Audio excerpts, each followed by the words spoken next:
Vamos sentar?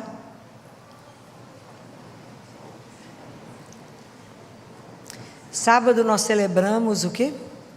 O que foi que a gente teve sábado? Festa de todos os? E domingo nós celebramos? Qual que é o problema número 1 do ser humano? Qual é o problema de ponta a ponta da terra, do mundo? Qual é o problema número 1 do mundo, do ser humano? Meu, seu, de cada um. Qual que vocês acham? Problema número 1 do ser humano: falta de dinheiro? Traição? Qual que é o problema número 1? A morte. Ô palavrinha gostosa de engolir. Mas precisamos começar a conversar mais sobre isso. Qual é a última frase do credo? A gente reza ele de cor, todos os dias. Eu vou falar com vocês agora. Qual que é a última frase do credo? Não sabemos. Ainda mais que a gente passa batido nela, né? A gente reza assim, correndo. Qual é a última frase do credo? Creio na ressurreição da carne e na vida eterna. Amém. Nós, a gente reza isso, não sabe nem o que está falando. Então, presta atenção. Muitas vezes nós vamos pegar o credo que está escrito assim: espero a ressurreição da carne. Porque, na verdade, às vezes a palavra, o esperar, o credo, o crer é transformado em esperar, porque a fé deságua na esperança. É a nossa esperança, é a ressurreição. E na vida eterna, na vida sem fim que virá. E eu pergunto para vocês: crê de verdade nisso? Você já pensou sobre isso? De verdade? Que esse corpo será te dado de volta? Você acredita nisso de verdade? E por que que antes no credo, antes de falar da ressurreição e da vida que é eterna, ele não te conta o que que precede? O que que precede a ressurreição e a vida eterna? A morte, está escrito isso no credo? Não, por quê? Porque ela não é razão de fé. A morte é a única certeza da nossa vida. Santo Agostinho fala que a morte é a doença que a gente contrai quando nasce. Não é verdade? Ele fala: nasce uma criança, você não sabe se ela vai ser bonita ou feia, a cor dela, você não sabe nada que vai ser criança, você não sabe se ela vai ser alta ou baixa, feliz, rico ou pobre, você não sabe nada do menino, mas você sabe de uma coisa: que ele vai morrer. Mas já não pensa nisso, né? A gente tenta burlar essa história de todas as formas, mas é preciso que a gente pense nisso, porque qual é o remédio contra a morte? Ou se esse bando de cristãos sentado que não souber responder isso, vão morrer. Vamos embora. Qual é o remédio contra a morte, gente? Qual é o remédio contra a morte? Vocês têm que saber pregar isso. Nós somos cristãos. A evangelização não é só minha, é de todo mundo que foi batizado. Qual é o antídoto? Qual é o remédio da morte que você vai explicar para um tanto de gente? Qual é? Qual é o nome? Qual é o nome? É Jesus. Doçura da nossa vida. É Jesus o remédio contra a morte. Porque Jesus é tão interessante. Jesus, ele não veio, imagina, vamos relembrar. O homem pecou, pelo pecado de um, entrou a morte no mundo. Aí veio Jesus, né? A turma lá fez uma reunião, Jesus falou: desço. Mas Jesus não veio só para nos libertar do pecado. Ele não veio só para isso. O que Jesus fez para nós além disso? Além disso, além de ter nos livrado do pecado, né? nos libertar do pecado, nos tirar do reino das trevas, nos transferir para o reino de luz, que é o reino de Deus. O que mais que Jesus deu para nós, que é uma coisa sem tamanho, sem preço? Venceu a morte, ok, mas o que ele nos deu? Não, o que ele nos deu? Ele nos deu o amor de Deus. Isso é uma coisa extraordinária, gente.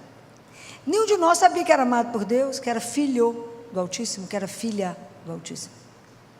Então, quando Jesus veio, Ele venceu a morte por nós. Por causa dele, a morte não é mais uma parede, aonde a coisa quebra, bate e quebra, esfarela. A morte não é um precipício que acabou. Não é. A morte é só, como dizem os grandes padres da igreja, é só a ponte do suspiro.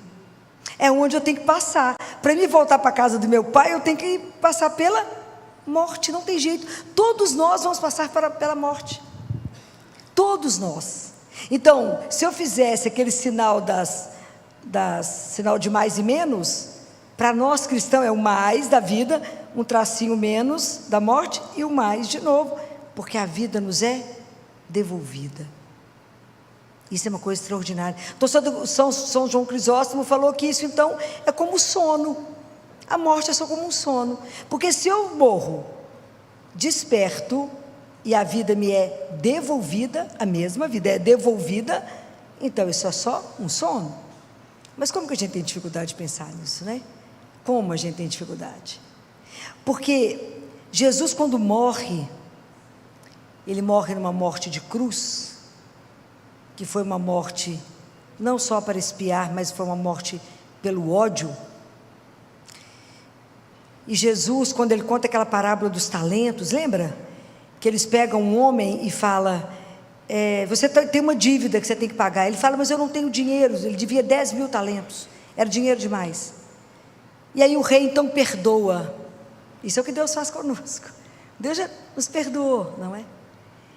Mas Jesus, Ele consegue, por causa Ele assumiu tanta nossa condição humana, que Jesus, Ele colocou no meio do sofrimento e no meio da morte, Ele inseriu o quê? Para que a gente desse conta? O amor. Se Deus não tivesse inserido o amor na morte e no sofrimento, a gente não daria conta de passar por tudo isso. Somente que a vida você passa a viver qualquer sofrimento, dar conta de qualquer coisa a partir da consciência de um sentido para isso. Senão a gente não daria conta. Então Jesus veio para nós transformar tudo isso. Então o que São Paulo fala na carta dos Tessalonicenses? Ele fala assim: irmãos, está no capítulo 4, versículo 13, não queremos que ignoreis o que se refere aos mortos, para que não ficardes tristes como os outros que não têm esperança. Porque nós cristãos não podemos desesperar diante da morte. Não podemos desesperar. Nós temos que ter uma coisa que se chama esperança, que está escrito aqui também na outra parte. Que quando a gente atravessar, está escrito em Apocalipse 21, capítulo 4, Ele enxugará toda lágrima dos seus olhos, pois nunca mais haverá morte, nem luto, nem clamor, e nem dor haverá mais. As coisas antigas se passaram. Eu pergunto para vocês de verdade acreditam que é isso? De verdade vocês acreditam? São Paulo fala, o capítulo 15 de Coríntios, capítulo 15 de Coríntios, é só sobre ressurreição, se vocês quiserem ler, ele só fala sobre isso. Então ele fala assim: a esperança nossa com a ressurreição, a gente é semeado corruptível na morte, quando morremos, e a gente ressuscita incorruptível. A gente é semeado desprezível, a gente ressuscita reluzente de glória. Semeado na fraqueza, ressuscita cheio de força. Semeado corpo psíquico, ressuscita corpo espiritual. A gente não pensa sobre isso, mas a gente precisa começar a pensar que a ressurreição é, na verdade, o grande alicerce da nossa fé. E está escrito na carta de Hebreus, se não me engano, capítulo 9, versículo 24, que só se morre uma vez. Só se morre uma vez, guardem isso. Então nós vivemos aqui e caminhamos, vamos morrer, mas vamos atravessar a ponte para continuar a vida. Isso é uma coisa extraordinária. É porque a gente não presta muita atenção nisso. E aí a segunda parte do credo, da última frase, a gente fala: e eu creio na vida que é eterna. A gente tem dimensão que significa isso não. Eu creio na vida que é eterna. E aí São Paulo fala assim, na carta dele aqui aos Coríntios, capítulo 15, versículo 19, ele fala: se nós tivermos esperança em Cristo somente para essa vida, somos os mais dignos de compaixão de todos os homens. É tão interessante que nós estamos no século que estamos. Todo o trabalho do inimigo de Deus é qual? É fazer o quê conosco? É que as pessoas duvidem que Deus existe. Esse é todo o trabalho. Nós estamos inseridos no mundo pagão, ok? Completamente pagão. Então, o grande trabalho é esse. No século XIX, o grande trabalho foi fazer com que os cristãos não acreditassem na eternidade. Porque se eu faço com que vocês percam o horizonte da eternidade, é como eu pegar areia e jogar no fogo. Acabou. Aí a fé vai diminuindo, e vocês vão viver aquela vida mais ou menos, porque a alegria que a gente deveria ter diante dessas promessas de Deus, que a vida não encerra, nós morremos de medo, somos tímidos na fé. Quando vocês já ouviram uma palestra sobre vida eterna, sobre ressurreição? Alguém já contou isso para vocês? Não, não se fala, mas isso é real, essa é a certeza da nossa vida, é certeza. Vocês imaginem que nós vamos continuar, que a morte é só uma dormida e acabou. Nós dormimos e a seguir vem o juízo, não é assim? As pessoas vão estar lá no seu velório, você já está lá sendo avaliado por Jesus, já está lá batendo uma prosa para conhecer. Quem que é a sua grande advogada lá na hora? É Nossa Senhora. Quem vai testemunhar a seu favor? Seu anjo da guarda. Cuidem dele, que o seu grande testemunha será o seu anjo da guarda. A gente não acredita nessas coisas, mas isso é real, ok? Vocês vão prestando atenção nessas coisas que eu falo com vocês. Então, qual é o trabalho? O trabalho foi tão impressionante no século XIX, que as pessoas cultas, as pessoas de um certo nível, não ficava bem falar sobre vida eterna, compreende? É melhor você não falar que tem vida eterna, porque não dá, porque eles achavam que as pessoas não iam ter ânimo de fazer as coisas, ia ficar entregue. Ao contrário, se eu sei que eu tenho eternidade, se eu sei que eu quero o céu, que eu quero o paraíso, é aqui que eu tenho que trabalhar para poder transformar a minha história. É aqui agora que eu tenho que fazer as coisas diferentes. Mas isso tem que nos encher de alegria e de falar: a morte não tem a última palavra. O que mudou então com a morte de Jesus? Nós vamos continuar entrando no túmulo? Vamos deitar no caixão? Vamos, mas existe a possibilidade de eu sair dele. Sem Jesus não teria possibilidade, compreendem? Ele fez a brecha para a vida, Ele nos deu o caminho. Gente, isso é uma coisa maravilhosa. A filosofia fala que o homem é um ser para a morte, o cristão fala não, o homem é um ser para a eternidade. Isso é lindo, gente. Então a última palavra da nossa vida não é morte, é amor. Não fomos feitos para a dor, mas para o amor. Isso tem que estar gravado no coração de vocês. Isso é a certeza que tem que nos alimentar. Nós temos que ter essa fé, que eu estou vivendo aqui, cada dia que eu vivo falta menos um para me voltar para casa. Então eu vou passar pela morte, sim, mas a vida me é devolvida. Quando eu falo ressurreição da carne, é da carne. Vocês entenderam o que eu estou falando? Eu estou falando do corpo, não é só da alma, não. Eu não posso viver separado da minha alma, ok? Então, na hora que eu acabo de morrer, que eu chego dentro de Deus, é a nossa alma. Deus Pai fala para Catarina de Siena: mas eu, Catarina, vou devolver o corpo para vocês. Aquilo que São Paulo fala aqui, é um corpo glorioso será devolvido para nós. Deus Pai fala: e vocês nem sentiram falta dele, mas eu devolvo o corpo para vocês. É preciso que a gente não tenha medo de falar sobre isso. É preciso que a gente não tenha despiste isso, porque o ser humano faz de tudo para poder não pensar na morte. Então por isso hoje o tema do mundo é: não, vamos distrair e viver tudo que tem que viver agora, porque nós vamos morrer mesmo. Mas não é isso. Eu tenho que viver com responsabilidade a vida que eu quero, porque minha vida é eterna. Isso é uma das coisas mais extraordinárias. A gente não tem dimensão. Fala: Filó, mas eu não vou ficar entediado lá, não. Vou fazer uma pergunta para vocês. Quando vocês estão vivendo uma coisa muito boa, mas maravilhosa, que a gente tem até medo que acabe, vocês ficam entediados? Eu tinha uma residente que falava assim comigo: Filó, as coisas estão tão boas, que eu estou com a sensação que vai acontecer uma tragédia. Quando a boa vida está muito boa, a gente tem medo de que acabe. Pois no céu, no paraíso, é eternamente bom. Eternamente bom. Então, essas coisas são tão reais, porque é tão bom que a gente acha que é uma história mentirosa. Fala, não é possível. Não é possível, que eu não preciso desesperar, nem com a minha morte, nem com a morte das pessoas que eu amo. Eu não preciso desesperar, porque eu irei revê-lo. Você crê nisso? Fala, Filó, mais ou menos acredito nessas histórias suas, mas vou provar para vocês que eu não estou errado. Eu já falei demais para vocês desse livro, né? Aos sacerdotes, os filhos prediletos de Maria. Quem tem?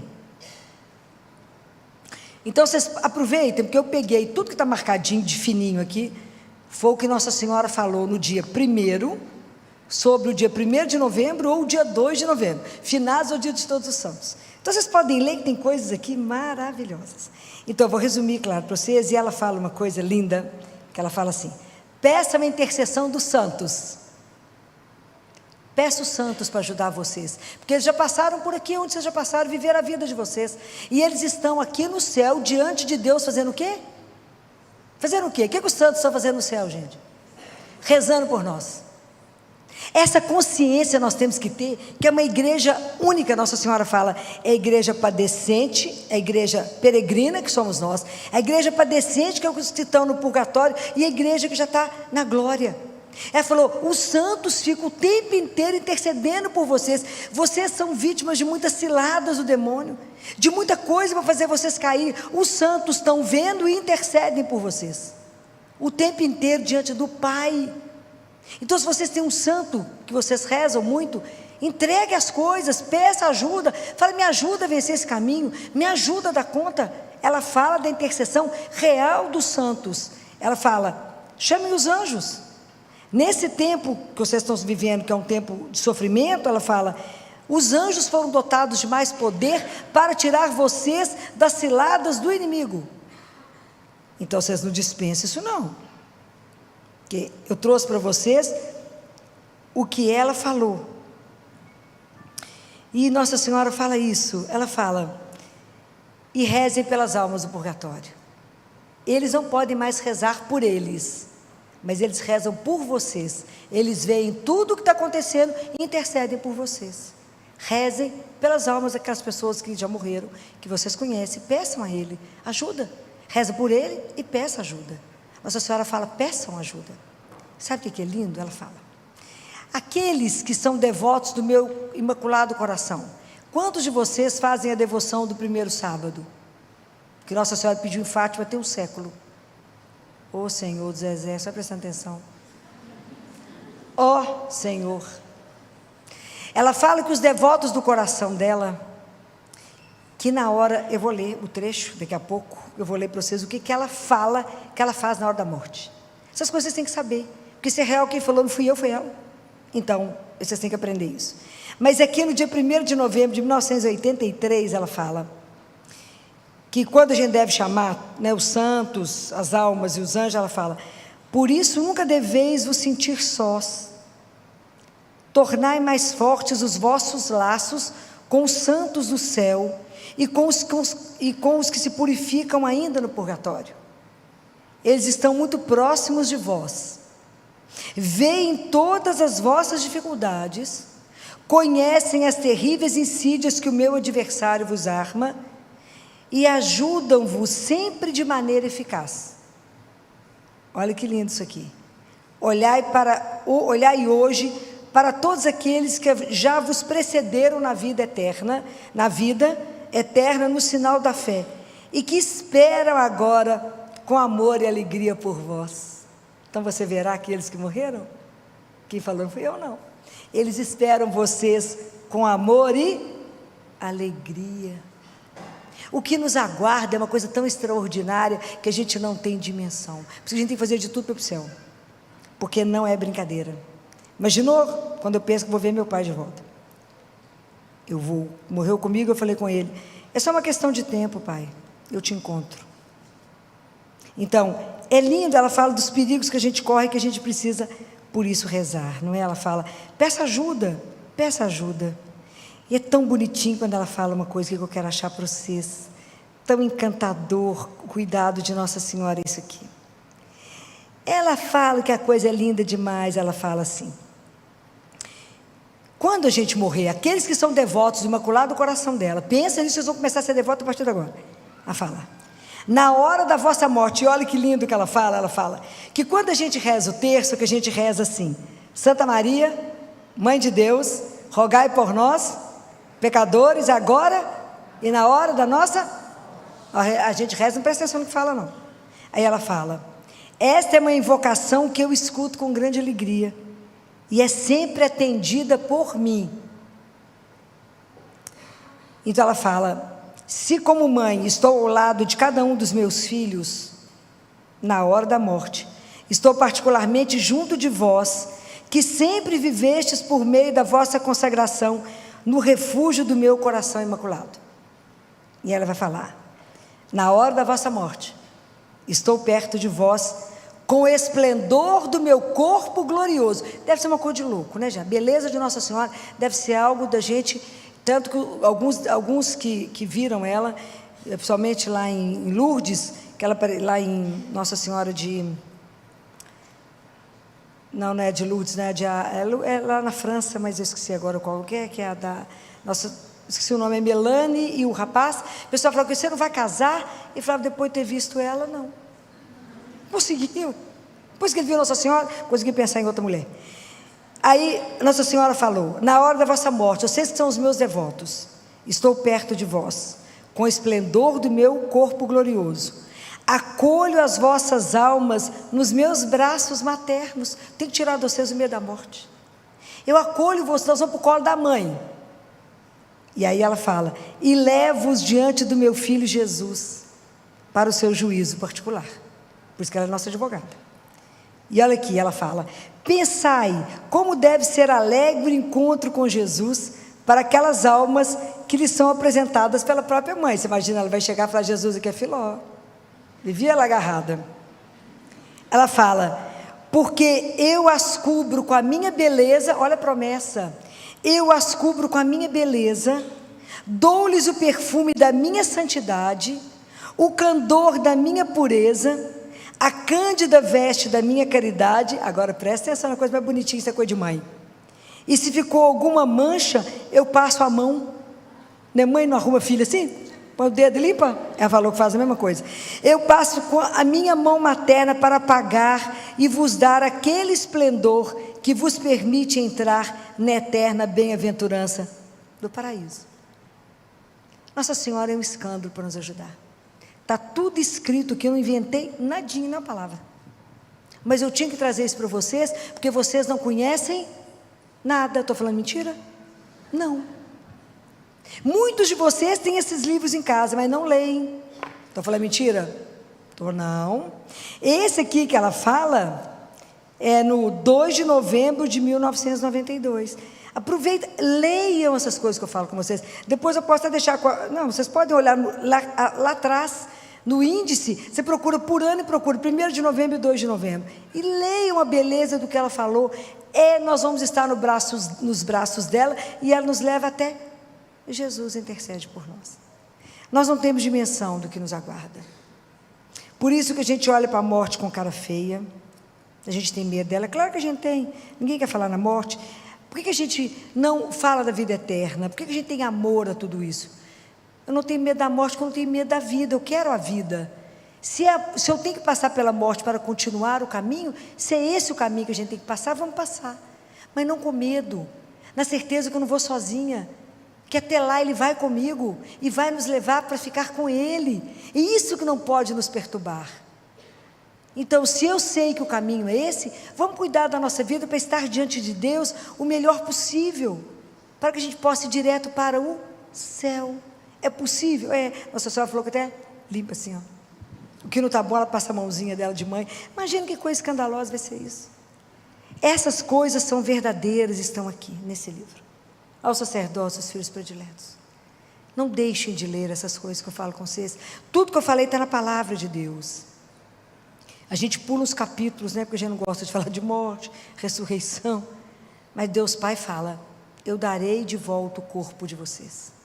Mas Deus Pai tem uma queixa conosco, Ele fala: meus filhos sofrem demais porque não conseguem bens materiais. Sofrem porque não conseguem uma casa, sofrem porque não conseguem um carro, uma coisa. Mas eu não vejo meus filhos sofrerem porque não conseguem os bens espirituais. Ok? E Ele fala, depois que chegou aqui, nenhum passo a mais, para de onde estava. E como a gente não sabe o dia e a hora, vamos nos preparar? Vamos viver com alegria essa vida que vai incomodar muita gente. Fala, por que essa alegria? Gente, que eu vou morrer, olha que alegria. Porque eu vou voltar para a casa do meu pai. Fala, louca. Não é a vida que me pega. Aqui eu vou trabalhando o que eu tenho que fazer. De olho para saber se é hoje. É hoje que você vai me levar? Não. Confessa todo mês. Anda com a vida em dia, porque se ele chamar, fala, que alegria, amigo. Vamos embora agora, ué. Bora. Bora, porque lá é a vida que não tem fim. Não tem mais morte. Não tem luto, não tem dor, não tem separação. É eterno. Só um pai pode fazer isso para um filho. Só o pai pode nos querer junto com ele, nos guardar debaixo do braço dele, abraçar cada filho que volta para casa. Pensa nisso que eu vou dizer para vocês. Meu pai me espera. Por que você tem pressa de voltar? Porque meu pai está me esperando. Porque pai do céu, ele me espera. Imagina com que alegria ele vai juntar todos nós. Imagina, ele fala desse banquete que ele vai servir de vinhos, de iguarias maravilhosas. Imagina, nós não temos dimensão, não. Ainda bem que São Paulo não conseguiu retratar para nós o que ele viu, que ele ficou tão tonto, que ele falou, nenhum olho viu, nenhum ouvido ouviu, nenhuma mente é capaz de imaginar o que Deus tem preparado para aqueles que eu amo. O que falta a você acreditar que isso é verdade? Eu falo isso porque eu acho que na festa, quando a gente celebra finados, que carrega uma saudade, é claro que a gente tem saudade, tem a dor, a gente tem que carregar também de uma esperança, que a nossa última palavra não é dor, não é morte, somos feitos não para a dor, mas para o amor, não para a morte, mas para a ressurreição. A nossa vida tem uma continuidade, ela foi escolhida, nós poderíamos simplesmente não existir, Ele escolheu cada um de nós, para que vivêssemos com Ele eternamente.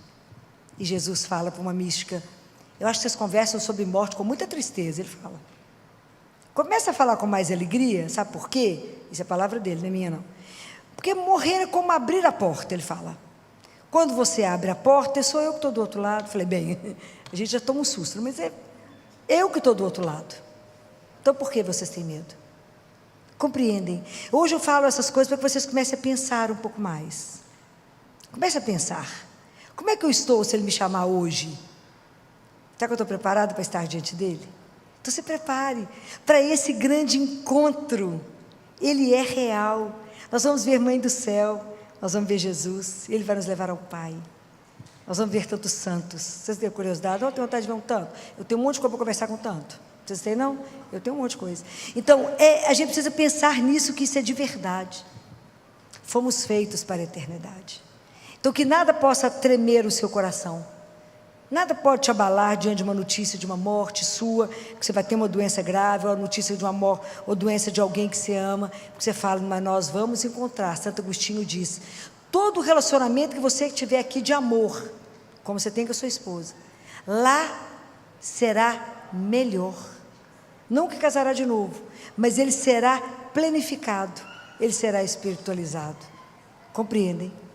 Não casaremos outras vezes, mas o amor lá, todas as relações que foram boas aqui, serão infinitamente melhores lá. Eu espero que a gente encontre todos lá, que imagina tanto de assunto, eterno. Vamos conversar demais, brincar demais, viver o que ele precisa ser vivido. Até lá, não tenham medo, pensem nisso, leiam, releiam essas coisas que eu falei com vocês. Meu único objetivo era tirar do coração o medo da gente falar da palavra morte, encarar isso faz parte da nossa vida, mas ver isso com mais leveza, sabendo que temos a ressurreição e uma vida que não terá fim. Louvado seja nosso Senhor Jesus Cristo.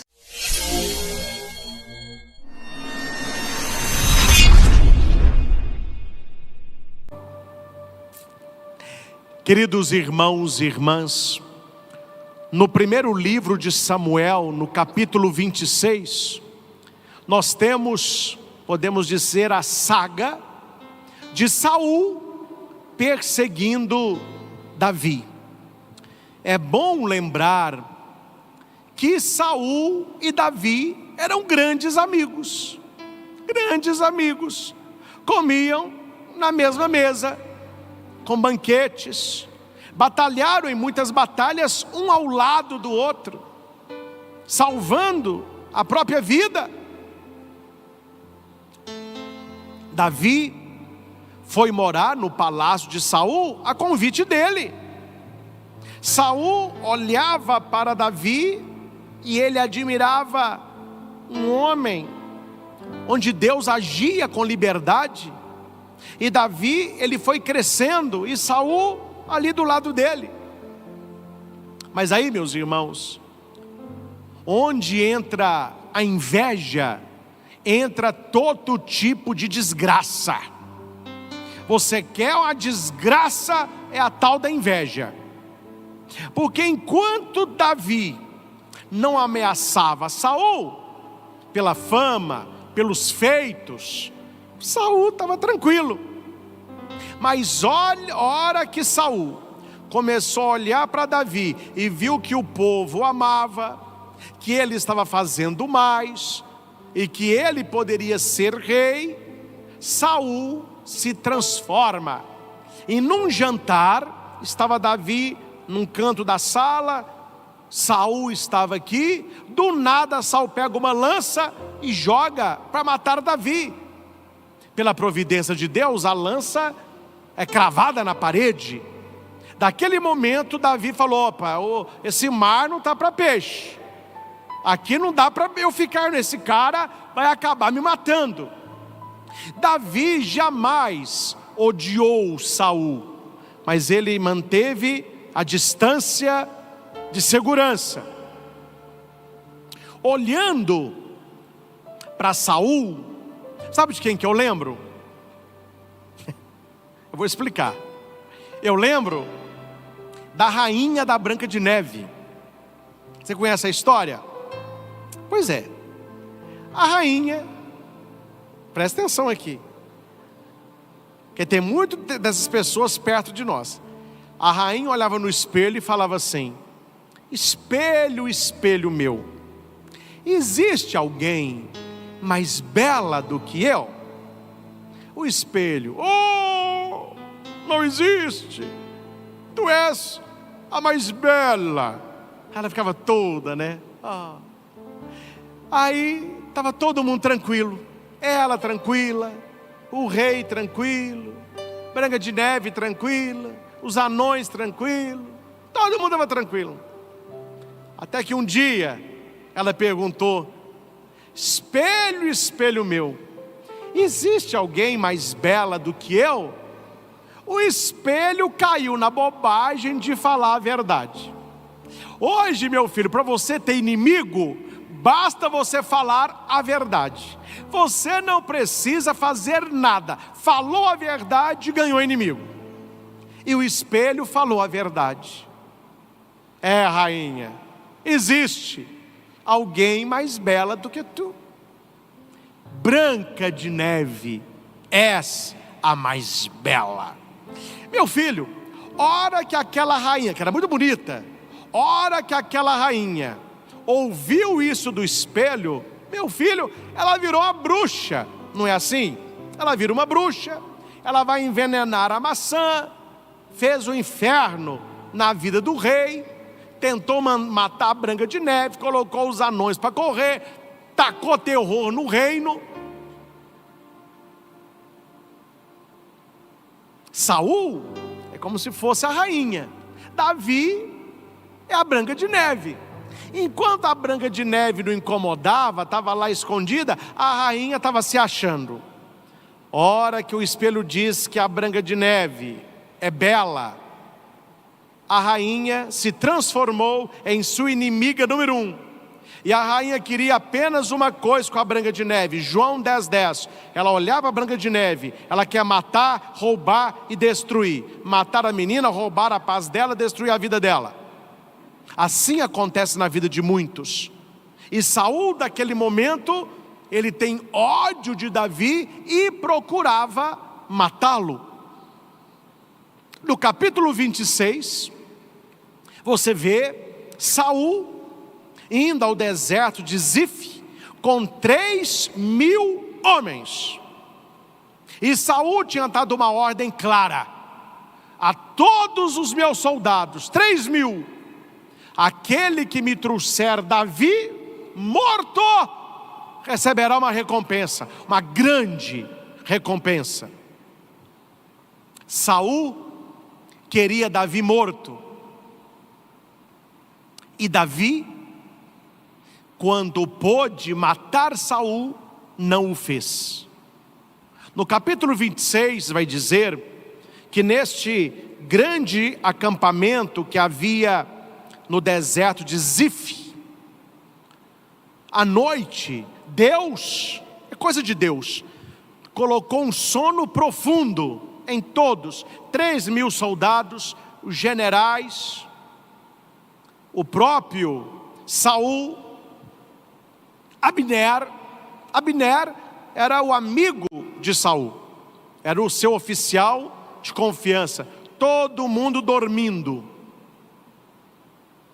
Davi, com o seu amigo Abissai, entrou na tenda de Saul. Olha aqui a cena, cria a cena aí. O seu inimigo mortal, aquele que quer te matar, dormindo, um sono de Deus, ninguém ali vai acordar. Na cabeça dele, fincado no chão, a lança do rei e uma bilha d'água. Abissai não pensou duas vezes. Saul, Davi, Deus te entregou Saul nas suas mãos.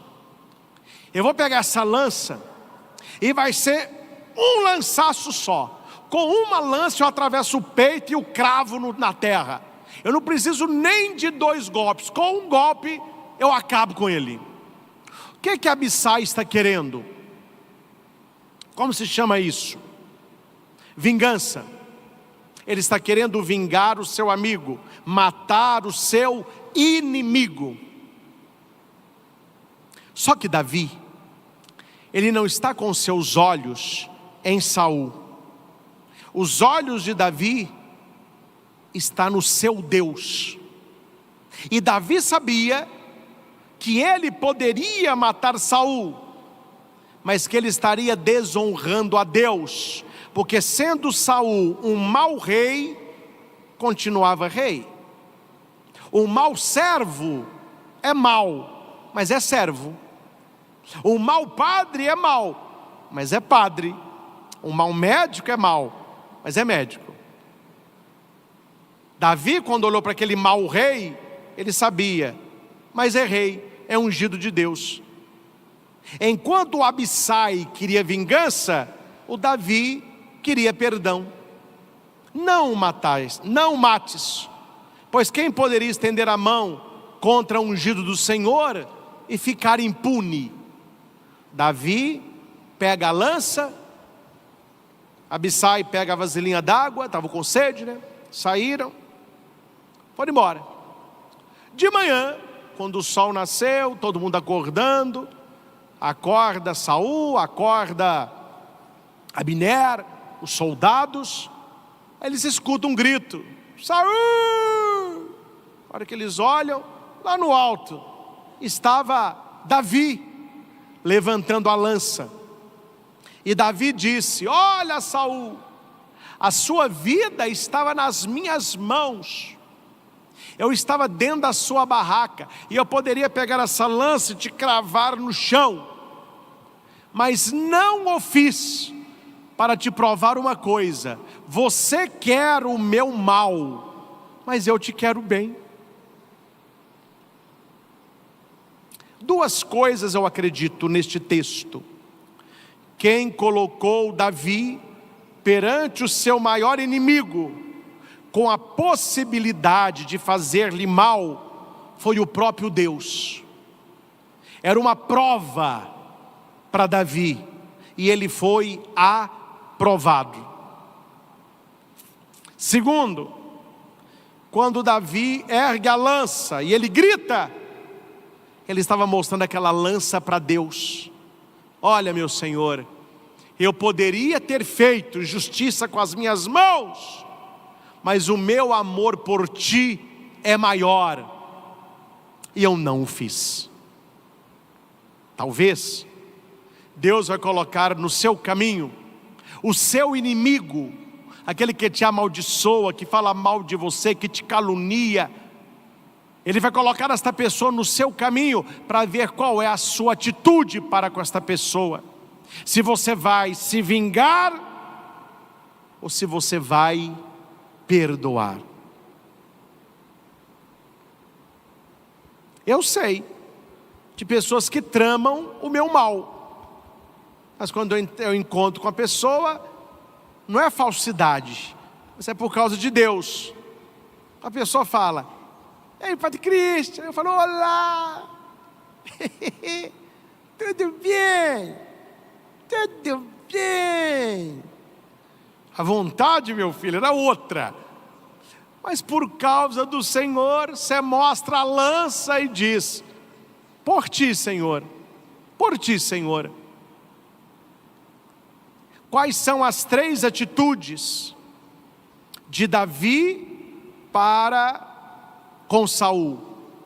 Primeira atitude, ele podia ter feito mal e não fez. Quando alguém falava mal de Saul, Davi falava bem. Ele é ungido de Deus. Pode alguém estender a mão sobre ele e ficar impune? E ao invés de desejar coisas más para Saul, Davi orava por ele, para que Deus fizesse no coração daquele homem também a sua obra. Davi poderia ter feito mal e não fez. Poderia ter falado mal e não falou. Poderia ter amaldiçoado e abençoou. Essas atitudes de Davi estão na boca de Jesus, que é o descendente da estirpe de Davi. E ele nos ensina que essas 3 atitudes significam um amor ao inimigo. O Evangelho de Lucas, capítulo 6, o versículo 27 e 28, Jesus vai dizer, Lucas 6, 27, amai os vossos inimigos. É como se fosse para Davi olhando Saul: amai os vossos inimigos. E amar o inimigo não é levar o inimigo para sua casa, não é passear com ele, não é tirar férias com ele, não é ficar abraçando ele, não. Note que Davi, ele não tem rancor e desejo de morte com Saul, mas Davi não é bobo. A Bíblia diz que Davi, com a lança na mão, atravessou para o outro lado, parou no alto do monte, e ao longe ele gritou por Saul. Você não precisa conviver com os seus amigos, tem que manter a distância. Aquela placa de caminhão, mantenha distância. Ou se a pessoa está perto de você, aquela que tinha nos ônibus coletivos antigamente: não converse com o motorista. Olha, padre, mas mesmo assim eu posso amar a pessoa? Pode, porque na palavra de Jesus, o amor aqui não é convivência, o amor aqui não é amizade, o amor aqui não é afeto. O amor aqui é o agapau, é um amor sacrificial, um amor igual o que Deus tem por nós. Como que eu amo o meu amigo, o meu inimigo? Podendo fazer o mal, não fazer. Podendo fazer o bem, praticar. Não falar mal da pessoa. Bendizei os que vos amaldiçoam. Não fala mal não. Fale bem. Se você não puder falar bem, não fala nada. E terceiro, rezai por quem te calunia. Fazer o bem, não falar mal e rezar.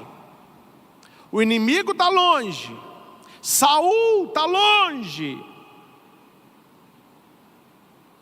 Mas eu não quero fazer mal a ele. Eu não quero falar mal dele. E eu rezo por ele. Deus olha para Davi e diz: você ama Saul. Estão me entendendo? É assim que a gente ama os inimigos. É assim que nós vamos receber de Deus a recompensa que Ele nos promete. Meus irmãos, peçamos ao Senhor nesta adoração que nos dê um coração de Davi, porque há muitas pessoas que estão até na igreja, mas que têm um coração de Abissai. Eles ficam buscando vingança, ficam buscando o mal do outro. E veja o que Jesus vai dizer no Evangelho: o que vós desejais que os outros vos façam, fazei-o também a eles. Aqui não é o negativo, não faça ao outro o que você não quer que o outro te faça. Não, aqui é o positivo, faça para o outro o que você quer que o outro te faça. Mas se o outro não fizer, faça você. Faça você. A questão aqui para Davi não era o que Saul estava fazendo para Davi, era o que Davi estava disposto a fazer para Saul, aos olhos de Deus. Deus nos vê. Ele quer saber se no nosso coração está um Abissai, que busca vingança, ou se tem um coração de Davi, que busca o perdão.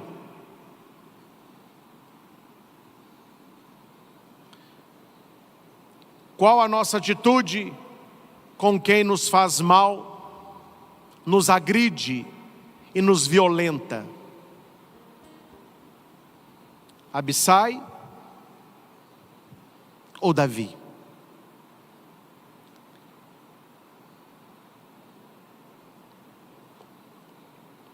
Se possível, assista a pregação antes dessa. Foi a pregação da missa da manhã, que eu não vou fazer agora, né? Mas onde eu falava muito sobre os motivos da ação, de onde vem a palavra motivação. Qual é o nosso motivo? É Jesus. Jesus é o motivo da minha ação. Alguém pode perguntar para você: mas por que tal pessoa só te faz mal e você continua fazendo bem? Não é por causa dela não, é por causa dele. Por que a pessoa te amaldiçoa e você fica bendizendo a pessoa? Não é por causa dela não, é por causa dele. Por que a pessoa fica te caluniando e você fica rezando para a pessoa? Não é por causa minha não, não é por causa da pessoa não, é por causa dele. Você viu em casa essa imagem? Coloque aí, olha aí. Você olhando para o Cristo crucificado, você não fará mal aos inimigos, você não falará mal e você rezará. É por causa dele. Ele é o motivo, não são as pessoas. Dar às pessoas o que elas merecem é justiça, mas tratar as pessoas como elas não merecem é graça. Deus me concede a sua graça, porque Ele não me trata como eu mereço. E se Ele me trata bem, quem sou eu para tratar os outros mal? Ah, padre, mas o Saul quer te matar. Saul que se resolva com Deus. Eu quero ter um coração de Davi. Leia 1 Samuel para você ver o final de Saul, para você ver a história de Davi.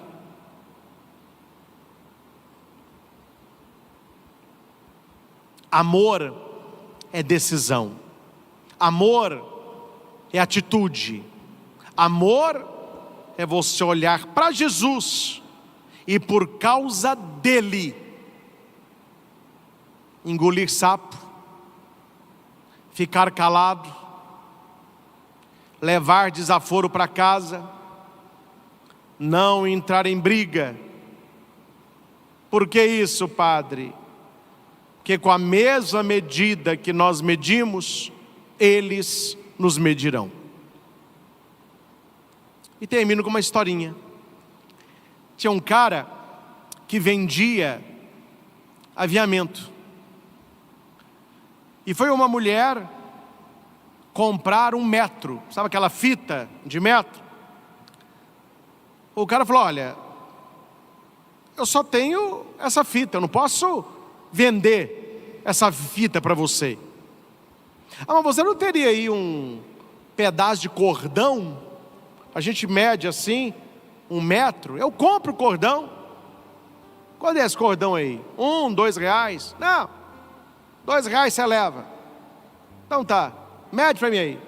O cara, muito assim, não queria trabalhar, pegou um cordão e mediu no metro. Só que o cordão deu 97 centímetros. Ele falou: 3 a mais, 3 a menos, enrolou. Está aqui, ó, 1 metro de barbante. Oh, muito obrigado, 2 reais. Posso cobrar isso, hein? Pelo amor de Deus. Toma aí. Passado alguns dias, a mulher, uma senhora, que era esposa do cara, do dono aí da loja de aviamentos, foi fazer um vestido para o casamento. E na hora de provar o vestido, tudo desregulado. A manga caindo, o vestido mais curto, o botão para baixo. Falou: mas pelo amor de Deus, você faz vestido há tanto tempo? Como você fez esse vestido aqui? Falou: com as medidas que eu tenho aqui. Mas que medida que você tem aí? Me mostra aí. Qual que é o metro que você usou? Falou: não, 1 metro eu não tenho não. Mas eu tenho esse barbante aqui, ó. É 1 metro. Mas quem jogou esse barbante? Tá, mas não tem 1 metro não. Tá faltando aí, esse negócio tá com 97, 98 centímetros. Foi o seu marido que me vendeu. Com a mesma medida com que medido, meu filho, será vós também medido. Você entendeu? Ele a engana. Acabou que voltou para quem? Para a família dele. O bem que se faz, ele volta para a gente. O mal que se pratica, ele volta para a gente. Vale a pena ter um coração de Davi, que podendo fazer o mal para Saul não faz, podendo difamá-lo não faz, podendo amaldiçoá-lo não faz. Vivendo assim, nós seremos os bem-aventurados do reino, para recebermos a grande recompensa que Jesus tem para aqueles que o amam. Receba agora aí na sua casa a visita de Jesus no Santíssimo Sacramento do altar, que Ele toque o nosso coração e que Ele renove a nossa vida.